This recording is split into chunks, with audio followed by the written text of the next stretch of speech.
Lucas 16:19-31. May isang mayamang laging nakasuot ng mamahaling damit at saganang-sagana sa pagkain araw-araw. May isa namang pulubing nagngangalang Lazaro na tadtad ng sugat sa katawan at nakahiga sa may pintuan ng mayaman sa hangad na matapunan man lamang ng mumong nahuhulog mula sa hapag ng mayaman. At dooy nilalapitan siya ng mga aso at dinidilaan ang kanyang mga sugat. Namatay ang pulubi at siya'y dinala ng mga anghel sa piling ni Abraham.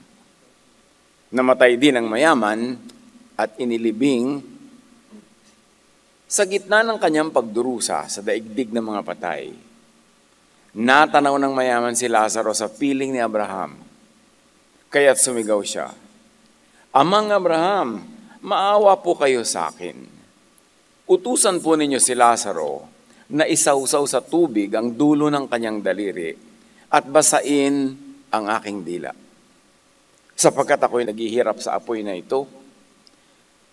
Ngunit sumagot si Abraham, "Anak, alalahanin mong nagpasasa ka sa buhay noong ika'y nasa lupa.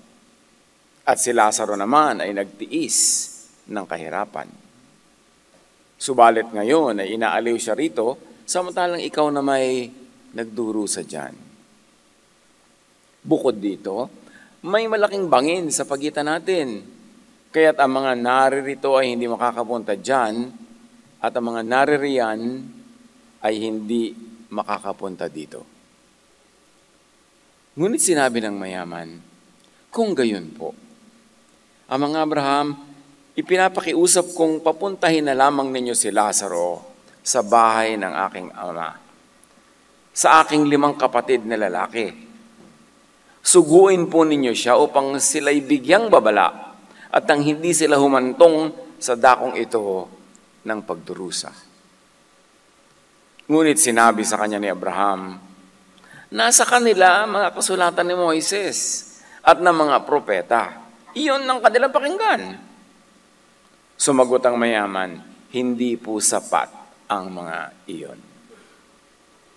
Ngunit kung magpapakita sa kanila ang isang patay na muling nabuhay, magsisisi sila at tatalikuran ang kanilang mga kasalanan."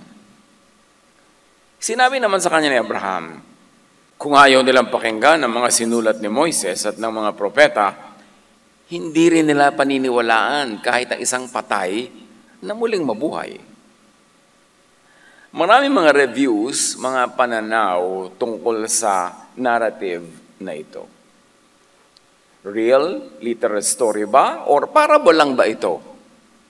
Source or basis ba ng literal and solid theology ito? Or illustration only of some other important lessons? May mga iba-ibang pananaw at may kanya-kanyang points tungkol dito. Kasi pagka sinerious mo ang bawat detalye ng kwento, they point to different points of view about how to have eternal life. Kaya ang tanong na nagiging bunga ng pag-aaral ng mga ganitong kwento, sa kabilang buhay, as the narrative shows, ang ginhawa ba ay automatically para sa mga mahirap on earth? At ang parusa ay automatically para sa mayaman? Kasi pag hindi mo sinaliksik ang kaduluduluhan at kaila-ilaliman ng kwento, parang gano'n ang surface meaning. Dahil hindi naman ibinigay ang dahilan kung ba't napunta sa kay Abraham yung isa dahil lang siya mahirap at napunta sa pagdurusa yung isa dahil lang siya mayaman. Walang elaboration. So the immediate reaction of an instant reader is to conclude na ang piling ni Abraham ay pangmahirap at ang mga mayaman ay lahat ay pupunta sa pagdurusa, something that verses elsewhere do not support. Kaya hindi mabuting lumundag agad sa ganitong conclusion as the impression in reading the story gives people. Ang ating pag-aaral, kapuritahan o kayamanan. Ito ba talaga ang contest? Poor versus rich? O may ibang mas malalim na mensahe? Ama namin, salamat po sapagkat kami tinipon mo upang buong katahimikang pag-aralan ang iyong mga salita. Ang mga kwentong ibinahagi ng iyong anak na si Jesus. Bigyan mo kami ng liwanag, ng susi, para mabuksan ang hiwaga nito at tunay kaming makinabang sa laman, sa latik, sa gem ng kwento. Kayo po ang mangaral, kayo po ang mangusap. We seek you, Father, thanking you for wisdom. In the name of Jesus, your Son, our Lord, our Savior, Jesus. Luke 16:19, balikan nating unti-unti at isa-isa. Jesus said, "There was a rich man who always dressed in the finest clothes. He was so rich that he was able to enjoy all the best things every day." Saganang-sagana sa pagkain araw-araw. There's a very strong emphasis on food. At marami sa mga himala ni Jesus ay pagpapakain, marami sa kanyang mga pinuntahang mga okasyon ay kainan kasi maraming gutom nung panahon na yun. Isang napakalaking pribilehiyo na kumain ka na masarap, lalot kung araw-araw. Dahil 95% ng kayamanan ng buong bayan ay hawak ng less than 3% of the population. At mga tao are working hard for so little. Masyado ang social inequity, inequality, sobra ang mga issues ng kayamanan at kahirapan. Kaya yun ang backdrop ng kwento. What could be wrong with being rich? Kasi pagka agad-agad kang gumawa ng conclusion, parang ang sama-sama naman maging mayaman, pupunta ka pala sa pagdurusa sa kabilang buhay. There is no explicit demonization here of his being wealthy. At wala rin namang mga concrete verses elsewhere that teach us na masamang maging mayaman, na pag mayaman ka, instantly pupunta ka sa Hades or sa world of the dead. Could this element of the narrative only be an added motif and a take, a commentary on the raging issue of the time, which is economic inequity, social injustice, rich man, poor man divide? Kasi kahit sa mga preaching ni Jesus, laging may comparison ng mayaman, ng mahirap. Pero napakaraming mayayaman na naging followers si Jesus. In fact, the supporters of his ministry all the way up to Jerusalem were considerably wealthy ladies, mostly.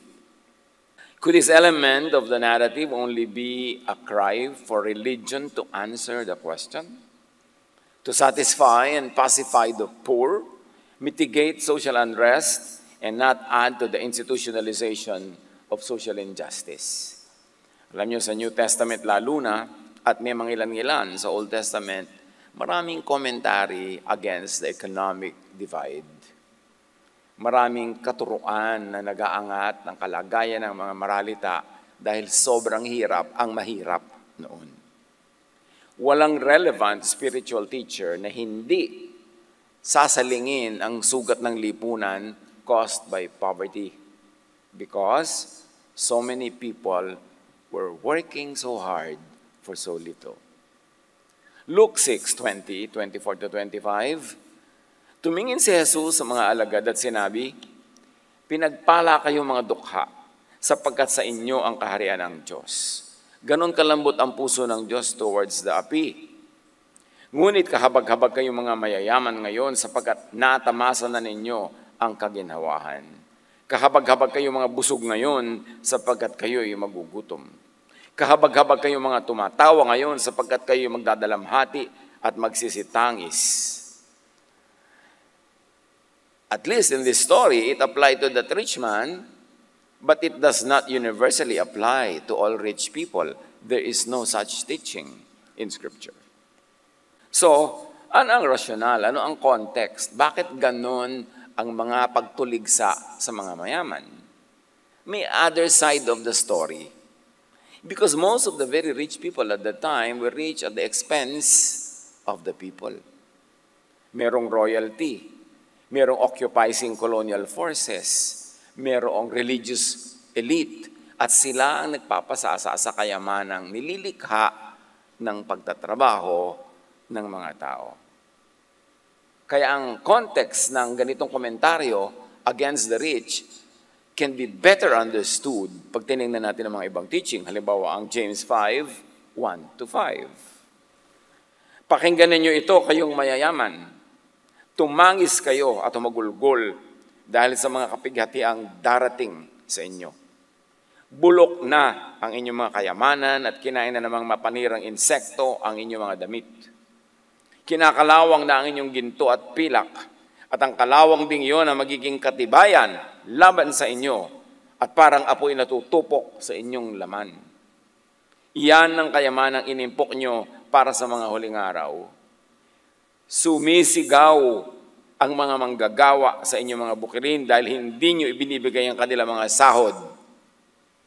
Umabot na sa pandinig ng Panginoong makapangyarihan sa lahat ang mga hinaing na mga mag-aani na inyong inapi. Nagpasasa kayo sa kalayawan at karangyaan dito sa lupa. Nagpataba kayong para mga hayop nakakatayin. So yun pala ang issue against this rich. Not against all rich, but the rich who enrich themselves by exploiting the people. But by not paying proper wages and by not paying on time. Yung mga hindi nila pagbabayad sa mga paglilingkod sa kanila ng mga nag-aani, mga trabahador. Kaya pala may galit ang kapangyarihan ng langit sa mayayaman na yumayaman sa panggigipit ng mga kawawa. Yumayaman at the expense of others. It's about mayayaman na nagpapahirap sa kapwa. It's about kayamanang galing sa dugo at pawis ng mga maralita. It's about ill-gotten wealth snatched from the mouth of the hungry people. It's not a universal condemnation of wealth or of rich people, of industry that creates wealth. So anong lesson? Ngayon pa lang, ang aga-aga may lesson na clear. Make wealth, but not by exploiting the weak. Not by depriving rightful recipients of their share in the production project. Not by unfair and dishonest means. Sa pagpapatuloy ng kwento, na ngayon higit nating nauunawa pagka tayo ay nag-triangulate, pag tayo ay nag-refer sa ibang mga katuruan sa Bible na ganun din ang tinutukoy at tinatalakay na topic. Kasi within the story itself, walang kapaliwanagan. So hahanap ka ng echo verses ng mga ibang mga katuruan na yun din ang topic para mas luminaw ang konteksto sa atin. Ba't ganun lang yung condemnation doon sa mayamang lalaking yan? Luke 16:20, may isa namang pulubing nangangalang Lazaro na tadtad ng sugat sa katawan at nakahiga sa may pintuan ng mayaman. As far as the text goes, tanong natin, yan lang ba ang claim niya to fame, being poor and covered with sores? Kasi wala namang iba siyang virtues na tinalakay dito, mga katangian at pagiging godly, kundi yun lang ang kanyang nakalagay sa CV niya. Siya'y mahirap, gutom at tadtad ng sugat. Yun lang ba ang nag-entitle sa kanya na mapasama sa piling ni Abraham? Surely, hindi ganun lang yon. Luke 16:21, siya'y nakahiga sa may pintuan ng mayaman sa hagad na matapunan man lamang ng mga mumong nahuhulog mula sa hapag ng mayaman. At do'y nilalapitan siya ng mga aso, dinidilaan ang kanyang mga sugat. His aspiration, as far as the text goes, was to eat scraps of food that fell from the rich man's tables. So kung itatanong mo, yun lang ba ang katangian niya kaya siya napiling dalhin kay Abraham? And is he celebrated only for this? Surely, may iba pang reasons, though unsaid. Kaya tayo ay nagtatanong sa ibang verses, sa ibang mga references outside of this story. Yung kanyang pagiging mahirap at ang pinakamataas na niyang layunin ay makalimos ng konting mga mumo could be an explanation for and a critique at the root cause or fruit of his poverty. Is this a social commentary also? Not condemning only the rich, but also those people whose highest aspiration ay mamalimos na lang? These are open questions, worthy of further study. Luke 16:22, namatay ang pulubi at siya'y dinala ng mga anghel sa piling ni Abraham. Sa napakarami mga tao, ang tanging pag-asang guminhawa sumakabilang buhay. Kaya yung mga napakahilig sa end of the world, yung wala nang inabangan, i-celebrate kung the end of the world, marami doon kasi hirap na hirap sa buhay na ito. At ang tingin nila ay ang tangi nilang exit, tangi nilang escape to comfort, yung magwakas ang mundo. Kaya parang abang sila sa end of the world.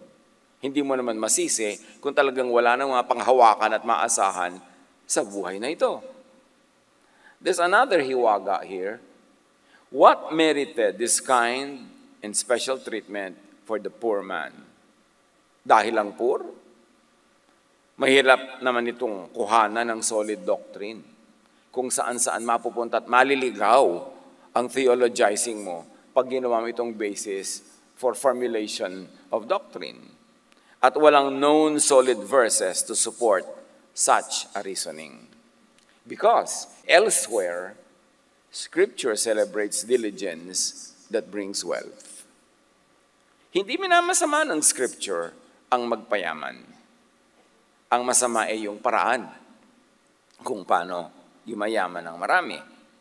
Proverbs 10:4-5, for instance, well, this is not directly about Lazarus and his kind, but there is a general truth in this. Lazy hands make for poverty, but diligent hands bring wealth. He who gathers crops in summer is a prudent son, but he who sleeps during harvest is a disgraceful son.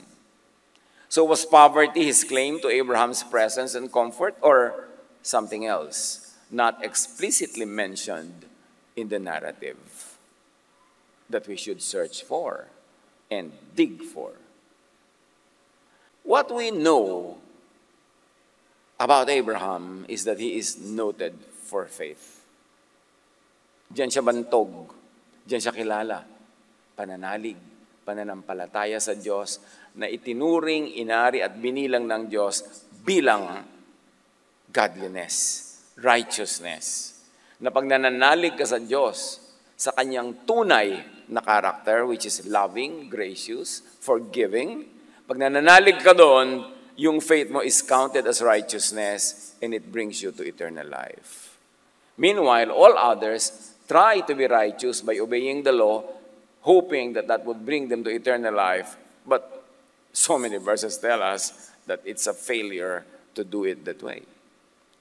So binanggit si Abraham sa dinami-rami ng karakter sa Old Testament ay inungkat siya sa isang very New Testament story kasi nga, pinag-uusapan natin, what brings eternal life? Bakit nagkaroon ng eternal life yung isa? At si Abraham na alam natin, kilala sa faith. Abraham is noted for faith. So was the poor man of great faith like Abraham?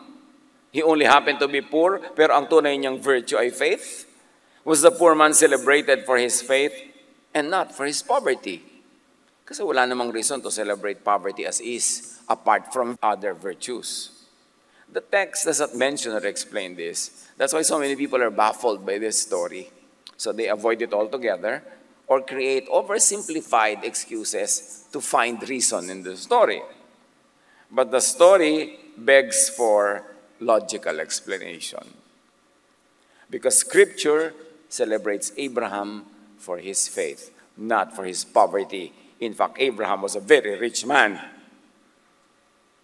He was landed, he had a lot of property, he had a lot of people under his care. So, Abraham did not go to where Abraham went because he was poor, obviously. And he was not demonized for his wealth. So, if that poor man went to Abraham's side, dapat may common denominator sila ni Abraham. And that could only be faith. Because elsewhere, Scripture is clear. Faith is counted as righteousness, a righteousness that brings eternal life. Romans 4:3, what do we find in Scripture? It says, Abraham believed God. God accepted Abraham's faith, And so his faith made him right with God. Tandaan yun mga kapatid. Faith is counted as righteousness. There are two ways to be righteous known to the people of the book, known to people who believe in scriptures. One is to obey all the law all the time and then be counted righteous, which is impossible to happen.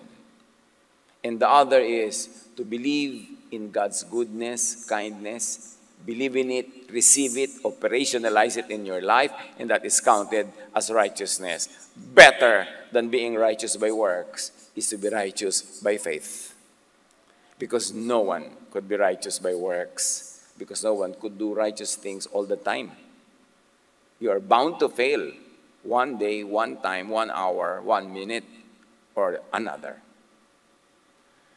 Dahil dito, siya itinuring ng Diyos na matuwid. Righteous by faith. Sa patuloy ng kwento, na ipupwesto na natin si Abraham sa place of righteousness because of his faith.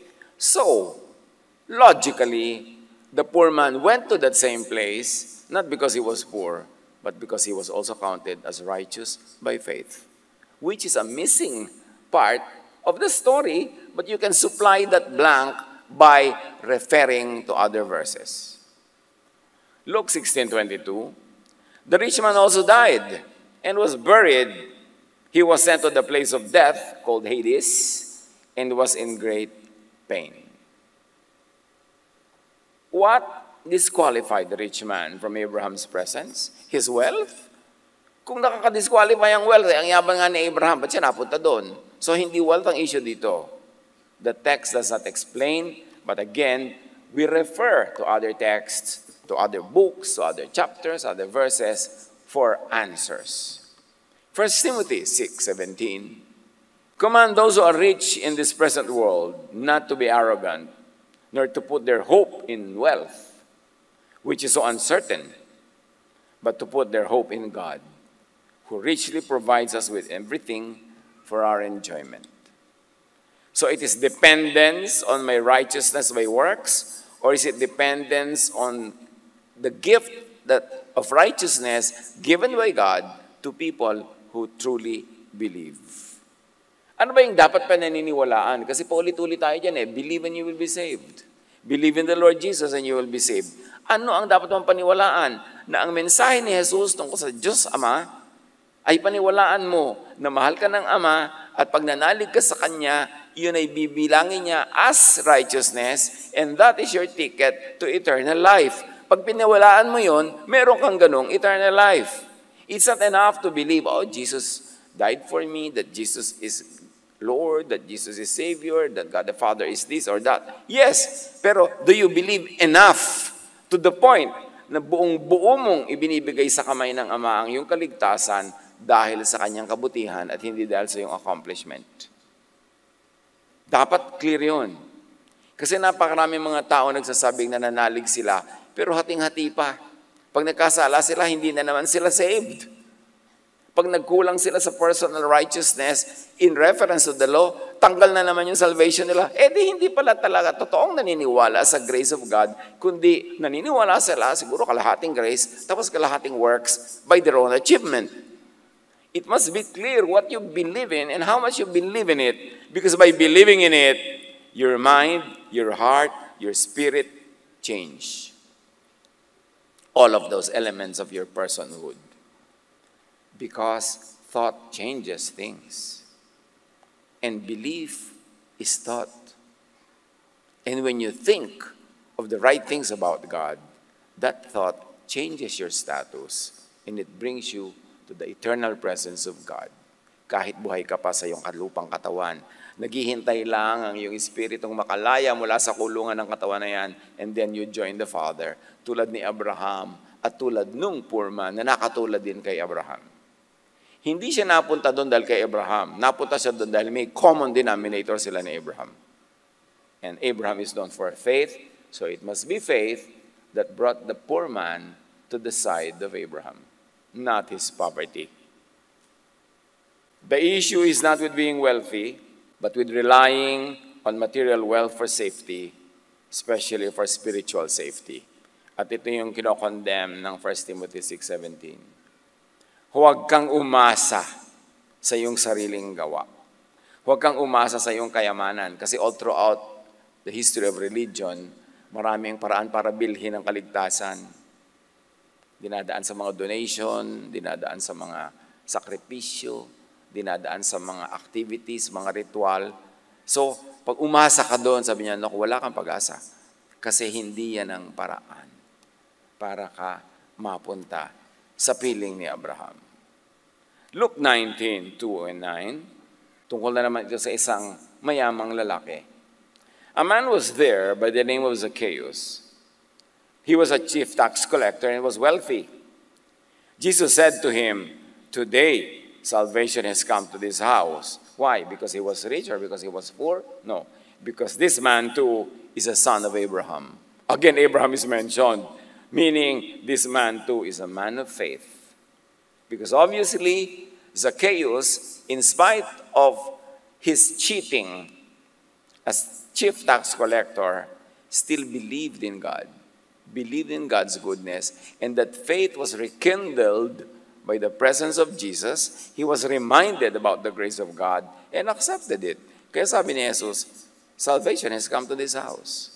Not because he is donating his money, not because he is returning the money to those of whom he cheated, no, but because he is a son of Abraham also.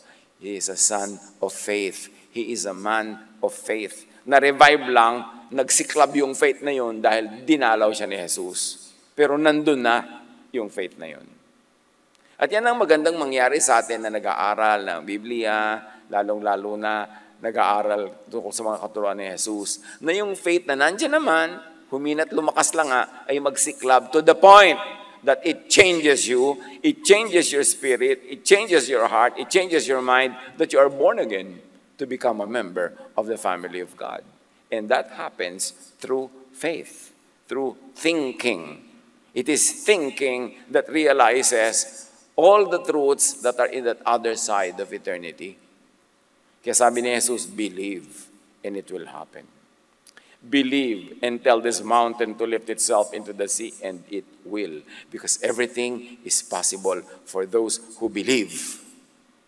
And when you believe in God's grace, God's goodness, God's love, that it is enough to bring you to eternal life, to get you forgiven for all the shortcomings in this life, past, present, and future, if you believe in that, it will become your reality, and you will be saved.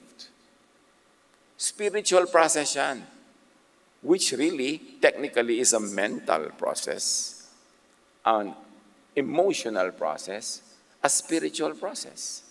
Hindi yan yung literal lang, magdadasal ka lang, ay saved na ako. Although, kung taimtim yung dasal mo, di tumalab, pero kung nagdasal ka lang, hindi ganyan, hindi enough yun. Yung umattend ka lang ng retreat, may nangyari sa'yo, may ginawa kang ritual, bigla ka nang na-save. No, there must be a change of mind. Be changed by the renewing of your mind. And even our status with God, our standing in eternity, is changed by thought, by faith. Kaya those who believe become saved. What must we do to be saved? Ang sagot sa kanila, believe in the Lord Jesus, and you will be saved. Ang logical question, what about Jesus should I believe in? That He is the Son of God. He was sent as the physical embodiment of the Divine Father. That His truth is about the truth of the Father, and the truth is this: God loves you, God is gracious to you, believe that, and you will become a member of God's family. Kaya sabi sa John 1:12, as many as received Him, who believed in His name, He gave the right to become children of God. Belief ang lahat-lahat. Kaya nga kahit yung tinatawag nila na mga panggagamot, may mga experiment, papainumin ng totoong gamot yung isang group at yung isa hindi naman totoong gamot pero iniisip nila gamot totoo yun. Tumatalab din sa kanila.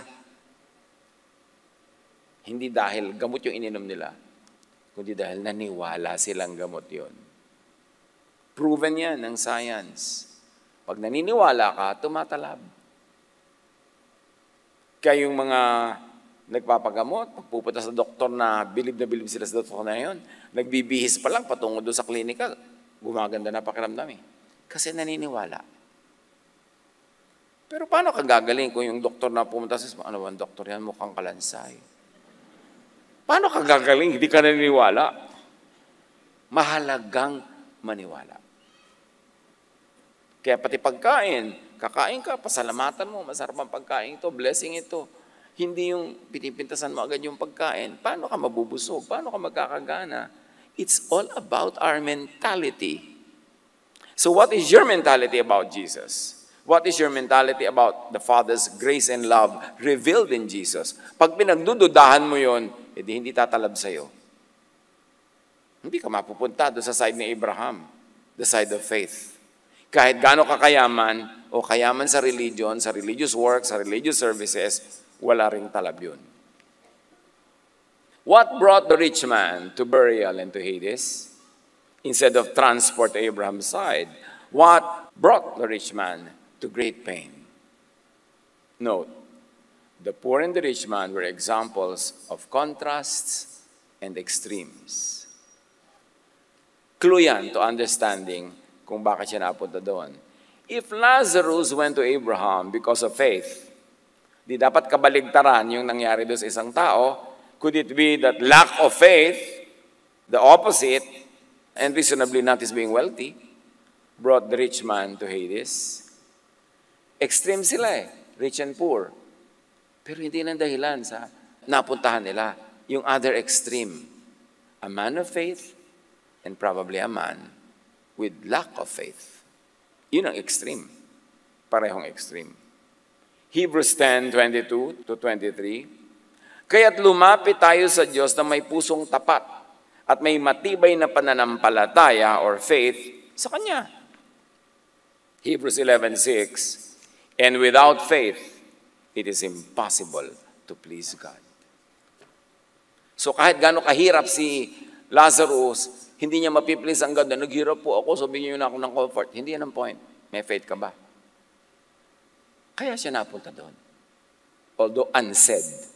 Tataka naman nga ako, ba't hindi kasi kinlarify yung part na yun ng kwento? Kailangan po maghukay ng ibang verses para tapunan siya ng liwanag at maintindihan siya. Ephesians 2:8-9. For it is by grace you have been saved, through faith. And this is not from yourselves. It is a gift of God, not by works, so that no one can boast. The way to God, represented by the presence of Abraham, by being at the side of Abraham, is clearly by faith in God, in God's love and grace. Mga kapatid, ikarir natin ang pananalig sa pag-ibig at kabutihan ng Diyos. Yan ang unawain. Yan ang appreciatein. Kasi yan ang magdadala sa iyo sa tabi ni Abraham. Kasi kung sa tabi ka ni Moses dinala, ibig sabihin, ang nagdadala pala sa iyo doon, works. Kasi Moses is by law, by works, by legalism, by obeying all the teachings and by obeying all the commandments, pero hindi sa tabi ni Abraham dinala. Abraham, who was an institution for faith. So, not in works to satisfy the law. Huwag na tayo magpagod na ikarirang works. Ang legalism, ang law. Hindi masamang sundin at gawin lahat ng mabubuting turo ng law. Maganda ngayon sundin. Pero huwag mo doon iasa ang iyong kaligtasan. Masyadong volatile, masyadong uncertain. Kasi ngayon nasunod mo, bukas hindi. Gawin mo lahat ang magagawa mo to obey the law hanggang abot kaya, pero huwag ka doon umasa. Umasa ka sa pag-ibig ng Diyos na mag-fill ng lahat ng blanks, magpupuno ng lahat ng iyong kulang at gagawin para sa iyo ang di mo kayang gawin, humanly speaking. Do all the good, obey all the law because it teaches us order. But huwag dun umasa, hindi ka dun maliligtas. Ang kaligtasan natin, inasa pag-ibig ng Diyos at sa Kanyang walang patakarang pagtanggap dahil sa ginawa sa atin ni Jesus. Huwag tayong umasa sa iba. So, the way to God is clearly by faith in Jesus, God's Son and humanity's Savior, in the saving and redeeming word and work of Jesus. Kaya yan ang ating i-master sa buhay. Maunawa, ma-operationalize, at ma-share sa iba what faith in God's goodness can do. The way to God is clearly in believing in and accepting Jesus as the Son of God, the image, the voice, and incarnation and personification of the divine, in believing in Jesus as Savior and Lord. That it is His work, not ours, that gives us eternal life. Unawain, tanggapin, ipamuhay si Jesus, ipamuhay ang Jesusness. Jesusness is all about just being Jesus, being like Jesus, and doing what Jesus teaches. John 1:12, yet to all who did receive Him, to those who believed in His name, He gave the right to become children of God. Huwag na natin gawing complex ang mga katuruan tungkol sa kaligtasan, tungkol sa buhay na walang hanggan. Ikarir na lang ang John 1:12. To those who did receive Him, to those who believed in His name, He gave the right to become children of God. Now, to receive Jesus is to receive the teachings of Jesus, to understand and believe in the teachings of Jesus, and to live by the promises of the teachings of Jesus, and to have peace because of Jesus. At ano na doon nangyayari? Binibigyan tayo ng karapatang maging anak ng Diyos. Naging miyembro ng pamilya ng Diyos. At kung nandun ka, member ka noon, paano ka magkakaroon ng kamatayan? Meron kang buhay na walang hanggan. Kasi kamag-anak mo ang Diyos. Pamilya mo siya through Jesus. Huwag magpalito sa rich-poor motif ng narrative na ating pinag-aaralan. The heart of the message is being on and going to the side of Abraham, which is the side of faith and grace, which is really what Jesusness is all about. Love, grace. Luke 16:23-24, tuloy ang kwento. Natanaw ng mayaman si Lazaro sa piling ni Abraham, kaya't sumigaw siya, "Amang Abraham, maawa po kayo sa akin. Utusan po ninyo si Lazaro na isausaw sa tubig ang dulo ng kanyang daliri at basain ang aking dila, dahil ako'y naghihirap sa apoy na ito." It's a most sincere and urgent call. Ngunit sumagot si Abraham, "Anak, alalahanin mo nagpasasa ka sa buhay nung ikaw ay nasa lupa, at si Lazaro naman ay nagtiis ng kahirapan. Subalit ngayon ay inaaliw siya rito, samantalang ikaw na may nagdurusa dyan.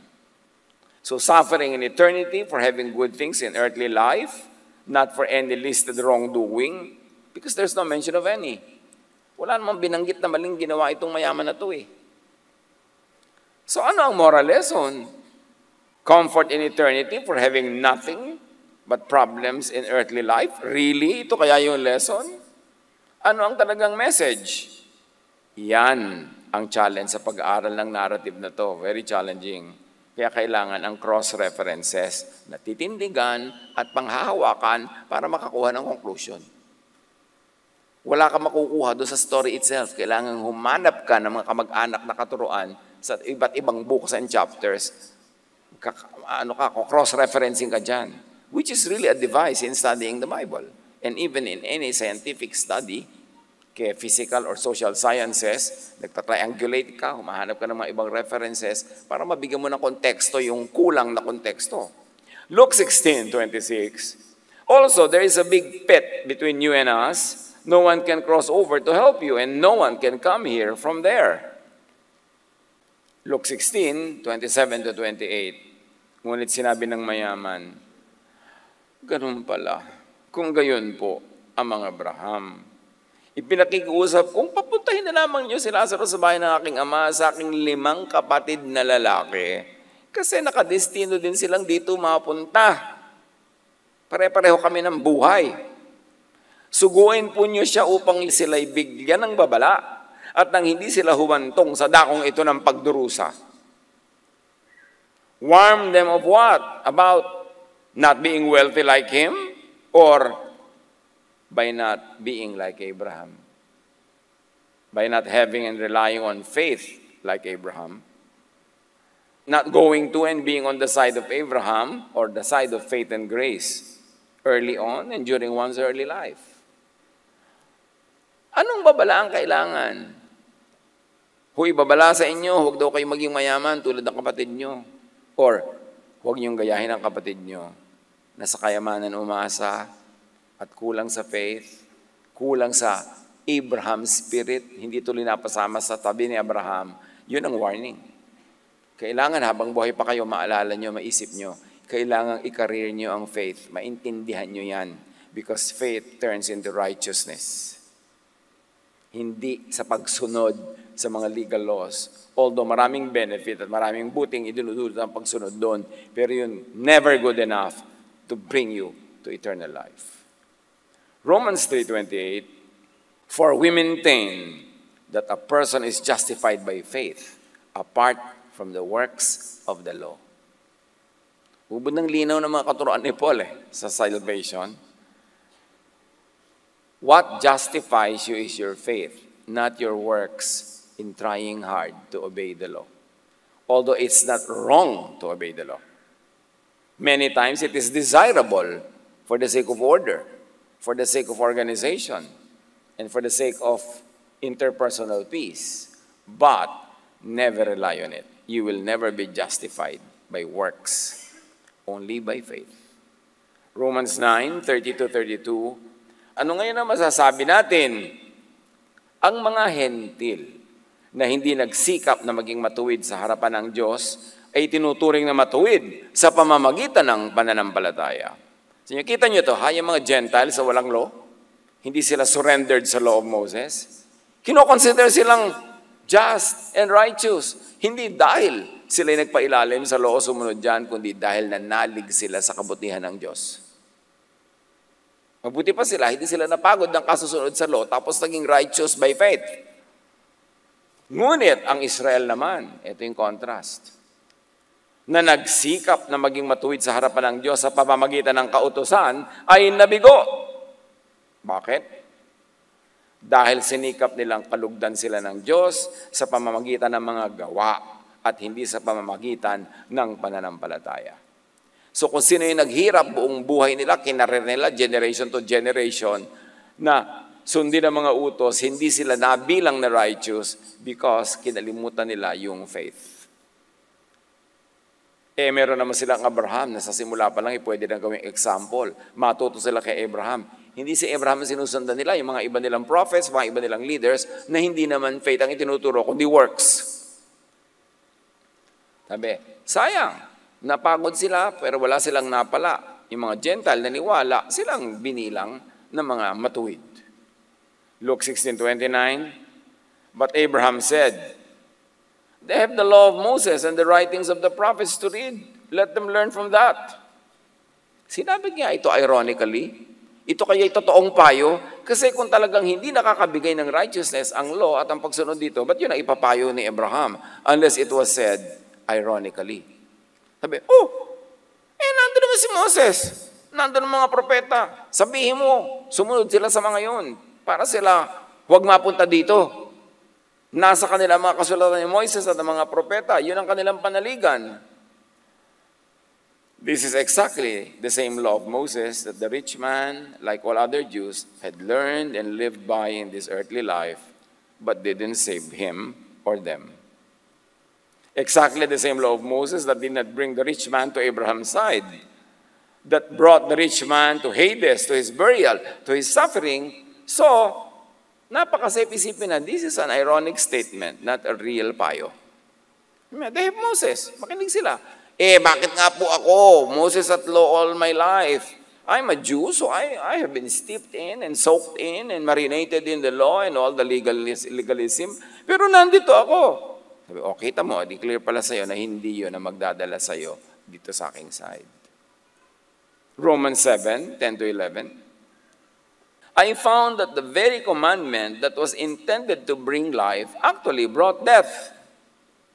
For sin, seizing the opportunity afforded by the commandment, deceived me, and through the commandment, put me to death. Kaya natin iniisip, ironic yung statement. Hindi talaga literal na dapat mong i-take. Ang utos na dapat sanang magdulot sa akin ng buhay ay siyang nagdulot sa akin ng kamatayan. Sapagkat kinasangkapan ng kasalanan ng utos upang ako'y dayain at sa gayon napatay nga ako ng kasalanan.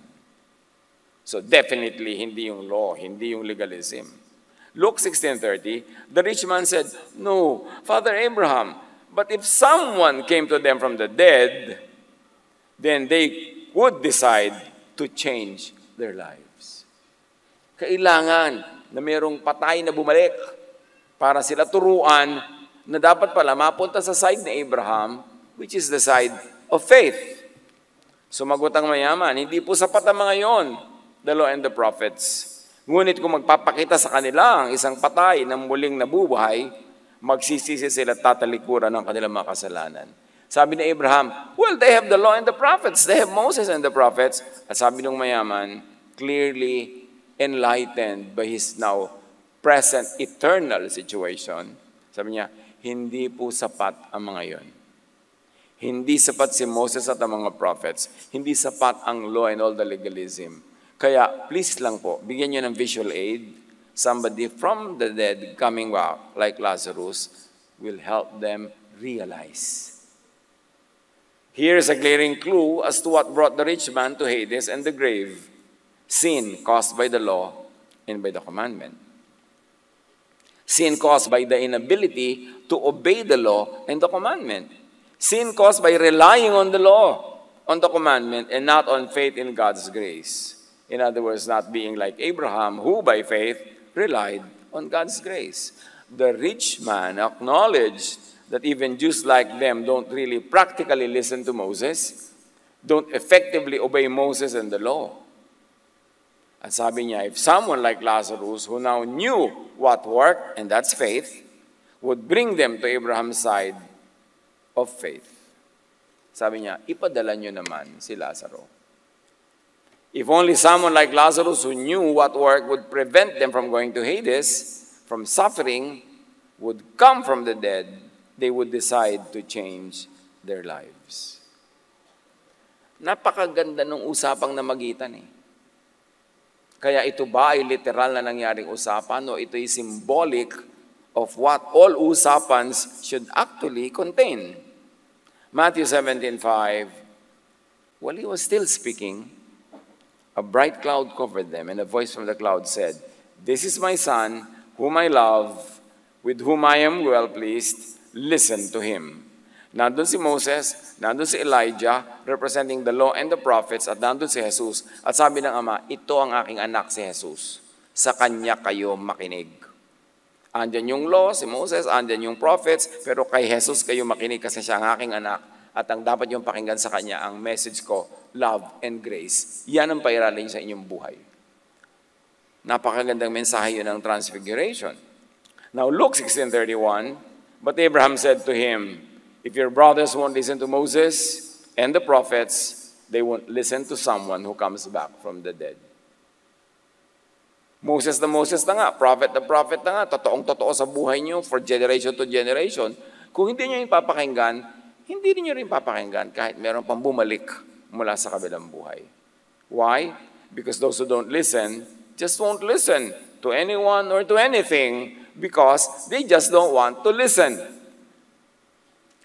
Hindi rason, hindi karunungan ang point. Ang point is, willing ka bang makinig? Hebrews 5:11, about this we have much to say, and it is hard to explain since you have become dull of hearing. Mahirap pagpaliwanagan ang ayaw makinig. Mahirap gisingin ang gising. So kahit sino pa magsalita, hindi na makikinig kasi ugali na nila na hindi makinig. So ano ang tunay na tunggalian sa kwentong ito, mga kapatid? Ano ang mas bagay na title? Kapuritahan versus kayamanan, or personal faith versus national, racial, religious identity. Yung ba talaga ang nagbibigay ng buhay na walang hanggan? Matthew 3:9, at huwag yung akalain na makakaiwas kayo sa parusa ng Diyos dahil sinasabi niyong ama ninyo si Abraham. Sinasabi ko sa inyo, hindi yan nadadaan sa lahi or race or nation, na kahit sa mga batong ito ay makakalikha ang Diyos sa mga anak ni Abraham. Huwag niyong gawing claim to fame na kayo ay Jew, na kayo ay Israelite. Kahit bato, pwedeng gawin ng Diyos na Jew. Hindi yan ang point. So ano ang tunay na tatanggalin sa kwento? Grace versus the law? Maaari. Romans 6:14, for sin shall no longer be your master because you are not under the law, but under grace. Galatians 5:4, kayong nagsisikap na maging matuwid sa pamamagitan ng pagtupad sa kautusan, inihiwalay ninyo ang inyong sarili kay Kristo at napalayo kayo sa kagandahang loob ng Diyos. Sa pagpipilit nyo ng law, sa pagpipilit nyo ng personal righteousness, inilalayo nyo ang sarili ninyo sa grasya ng Diyos na libreng ibinibigay dahil pinipilit ninyong i-earn through your good works. Galatians 3:11-14, malinaw na walang taong pinapawalang sala sa paningin ng Diyos sa pamamagitan ng kautusan, sapagkat sinabi ng kasulatan, ang itinuturing ng Diyos sa matuwid sa pamamagitan ng pananampalataya ay mabubuhay. Manalig sa love and grace. It's very central to true and meaningful Christianity. Huwag baliwalain, huwag laitin ang love and grace dahil doon nakasalalay ang lahat-lahat. Ang kautusan ay hindi nakabatay sa pananampalataya sapagkat sinasabi ng kasulatan, ang tumutupad sa lahat ng itinakda ng kautusan ay mabubuhay sa pamamagitan ng mga ito. Can you imagine, baligtad? Sinasabi, ang naniniwala sa kabutihan ng loob ng Diyos ay mabubuhay. Tapos sinasabi ng kanilang scripture, ang tumutupad sa commandments of the law ay magkakaroon ng buhay na walang hanggan. Paano mo matutupad lahat yan? Can you obey all that all the time, all your life? You're bound to fail. Tinubos tayo ni Kristo mula sa sumpa ng kautusan. Pero man tawag sa kautusan, sumpa. Tapos yung iba yun ay pinipilit. Unachievable naman. So ano ang tunay na tunggalian sa kwento? Love versus judgment. 1 Peter 4:8, above all, love each other deeply because love covers over a multitude of sins. Tayo mga magulang, di ba, pag kami anak tayo na nagkakamali, lagi tayo may justification. Pagka anak ng iba, yung bumabagsak sa school, anong tawag doon? Starts with letter B. Pero pag anak nyo, yung bumabagsak, slow learner. Pag anak ng iba, yung kung ano-ano yung sakit sa balat, galis, buning baligtad, hadhad. Pero pagka sakit ng anak mo, allergy. Kasi iba pag anak mo nahahanapan mo ng rason. Pag mga katulungan nakabasag ng baso, pabaya. Pero pag anak mo, hindi kasi niya nakita. Kung anak ka ng Diyos, anong justification ng Diyos ang mai-enjoy mo? To those who believed, they received Him. To those who believed in His name, Jesus, He gave the right to become children of God. So when it is God who justifies, who will condemn? When it is God Himself who gives the excuse for you, who will make you sinful? You are saved by grace through faith. Ikarir yan. Because that's what the life of Jesus is all about.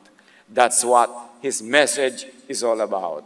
1 Peter 4:8, love covers over a multitude of sins. And God is love. Jesus is love. Kaya di ba, love na lang. Because dahil sa love, doon lang tayo ma-justify. Not because of our achievements. 1 John 4:18, there is no fear in love, but perfect love drives out fear, because fear has to do with punishment. Pag takot na takot ka pa sa punishment, takot na takot ka pa sa kamatayan, takot na takot ka pa sa kaparusahan, hindi mo pa nauunawa ang love of God. Madaling malaman. Talaga bang naniniwala ka na sa kabutihan at kabaitan ng Diyos? Dapat less and less. In fact, dapat maubos na yung fear of death. Because to live is Christ and to die is gain. Yung fear is because of fear of punishment. At pag nalubos mong na-internalize yung love and grace of God, nawawala ang fear of punishment. Kaya sabi, "Oh death, where is your sting?" Wala na ang iyong kamandag kasi hindi na ako natatakot na maparusahan kasi naniniwala ako sa pag-ibig ng Diyos. Romans 5:21, kaya nga kung paano naghari ang kasalanan sa pamamagitan ng kamatayan, gayon din namang maghahari ang kagandahang loob ng Diyos sa pamamagitan ng pagpapawalang sala. Ito'y magdudulot ng buhay na walang hanggan sa pamamagitan ng ating Panginoong Hesukristo. Romans 14:13, therefore, let us stop passing judgment on one another. Even God does not judge. God justifies. God forgives. Instead, make up your mind not to put any stumbling block or obstacle in the way of a brother or a sister. And if I may add, don't put a stumbling block on the way to the enjoyment of grace and love. Huwag mong takutin ang takutin at bigyan ng mga hadlang ang mga taong nais tumanggap ng kapayapaan sa pamamagitan ng pananampalataya. So ano ang tunay na tunggalian sa kwento? Jesusness versus Mosesness / Phariseeness? John 1:17, for the law was given through Moses, grace and truth came through Jesus. Nakita niyo yung dichotomy?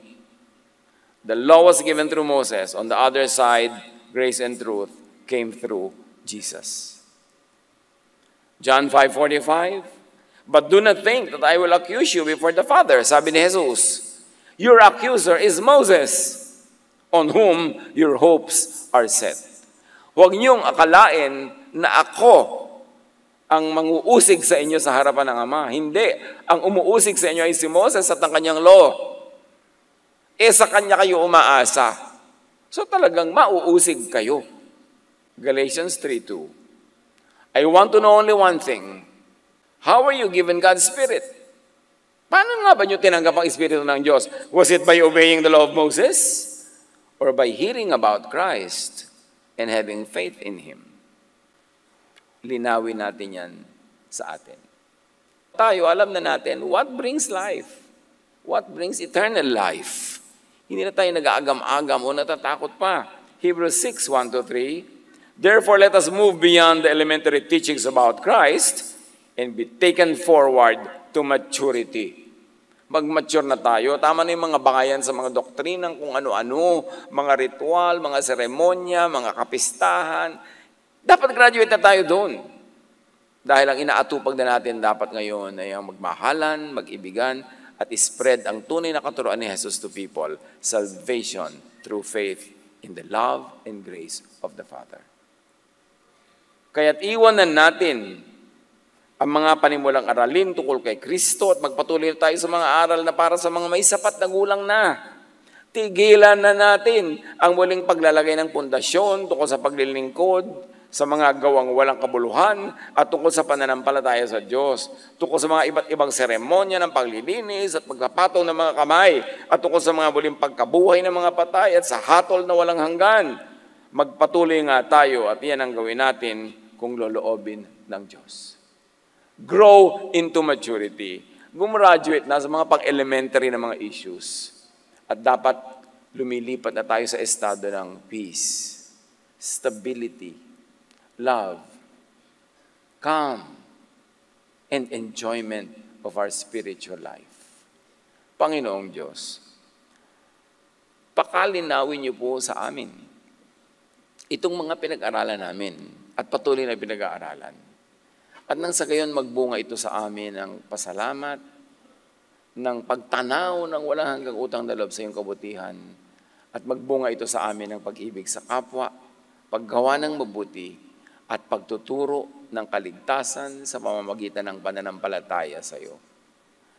Bigyan niyo po ng kahulugan lahat ng mga ginagawa namin, especially in the name of religion, in the name of God, na ito'y magbunga ng katuruan na nagpapalaya mula sa takot, nagpapalaya mula sa kasalanan at sa pananakot ng law, kundi kami magkaroon ng buhay na payapa, tahimik, at naglilingkod sa iyo. Pagbulay-bulayan natin, mga kapatid, ang ilang pang mga personal na application ng mga bagay na ito. Be alone with God in some silent reflection.